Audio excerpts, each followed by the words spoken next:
बच्चों good morning. मैं ममता madam class 4th के बच्चों को आधुनिक विज्ञान का लेसन 8 पढ़ाने जा रही हूँ।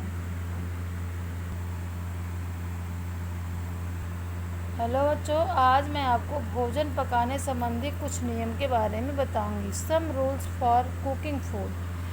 मनुष्य को भोजन को पकाकर या कच्चा दोनों ही प्रकार से खाते हैं। जैसे फलों को हम कच्चा ही खाते हैं और इन्हें खाने से पहले हमें अच्छे से धो लेना चाहिए ताकि इसके धूल और कीटाणु मुक्त ये हो जाए। बाज़ार से भी हमें कभी कटे छिले फल या सब्जियों को नहीं लेना चाहिए, इसमें धूल मिट्टी के कीटाणु लगे रहते हैं। बहुत से भोज्य पदार्थों को हम पका करके खाते हैं और पकाने से भोजन मुलायम हो जाता है, स्वादिष्ट हो जाता है और आसानी से पचने वाला हो जाता है। पचने से भोजन के कीटाणु भी नष्ट हो जाते हैं। पकाने से भोजन के कीटाणु भी नष्ट हो जाते हैं और आवश्यकता से अधिक भोजन को पकाना भी नहीं चाहिए। क्यों? क्योंकि इसके पोषक तत्व जो है नष्ट हो जाते हैं, इसलिए भोजन को आवश्यकता से अधिक नहीं पकाना चाहिए। स्वस्थ पाचन के लिए कुछ नियम। Some rules for healthy digestion. भोजन को हमेशा निश्चित समय पर ही करना चाहिए। भोजन को निगलने से पहले अच्छी तरह से उसको चबा लेना चाहिए। खाना मुंह में जब लेते हैं हमें अपने दांतों से अच्छे से उसको चबा लेना चाहिए। भूख से अधिक भोजन नहीं करना चाहिए। जितना हमारा भोजन खाने की इच्छा हो बस हमें उतना ही खाना चाहिए, नहीं तो खाना जो है अपच हो जाता है। भोजन के पाचन के लिए हमें पर्याप्त मात्रा में जल भी पीना चाहिए।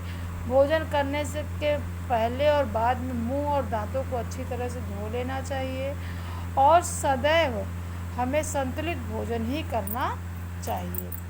भोजन का परिरक्षण, प्रिजर्वेशन ऑफ फूड। भोजन को हमें कैसे अच्छे से रखें कि वह जल्दी से ख़राब न हो और बहुत देर तक का बना हुआ भोजन भी हमें नहीं खाना चाहिए। भोजन बहुत मूल्यवान चीज़ है और भोजन से ही मेरा स्वास्थ्य और दिमाग दोनों ही स्वस्थ रहता है। कहा जाता है कि स्वस्थ भोजन से ही हमारा शरीर स्वस्थ रहेगा और मेरा मन भी प्रफुल्लित रहता है। इसे नष्ट नहीं करना चाहिए, इसको खुले जगहों पर नहीं रखना चाहिए और गीली रोटी 1-2 दिन के बाद काली हो जाती है। इसमें कीट, जीवाणु और फफूंदी भोजन को खराब कर देते हैं और नष्ट कर देते हैं। भोजन को खराब और नष्ट हुए बिना काफ़ी समय तक रखने को भोजन का परिरक्षण कहते हैं कि भोजन मेरा खराब ना हो और उसको हम इस हिसाब से रखें कि वो जल्दी से उसमें कोई फंगस या जीवाणु न आए। तो इसी प्रक्रिया को हम परिरक्षण करते हैं। जैसे कैसे रखा जाए?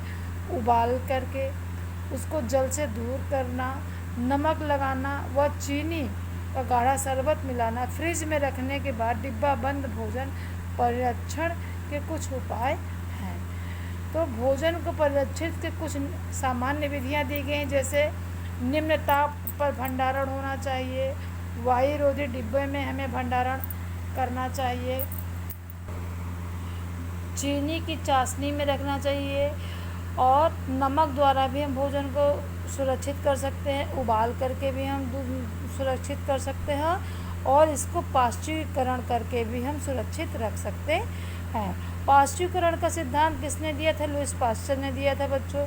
इसमें दूध अथवा फलों के रस को पहले थोड़ी देर ऊंचे तापमान पे हम गर्म करते हैं, फिर उसे तुरंत ठंडा करके उसको ऐसा पैकेट में उसको हम पैक कर देते हैं। इससे क्या होता है, उसके जीवाणु आदि नष्ट हो जाते हैं और इस दूध या रस के पश्चात वायुरुद्ध डिब्बों में या थैलियों में इसे पैक कर दिया जाता है। जैसे बच्चों आजकल आप देखते हो दूध पैकेट में आने लगा है, तो उसका कारण क्या है? उसको पाश्चुरीकरण करके ही उसको मार्केट में किया जाता है। उबाल करके भी हम अपने दूध को रखते हैं। आपने देखा होगा अपने घरों में हम दूध लेते हैं तो उसको पहले उबाल देते हैं।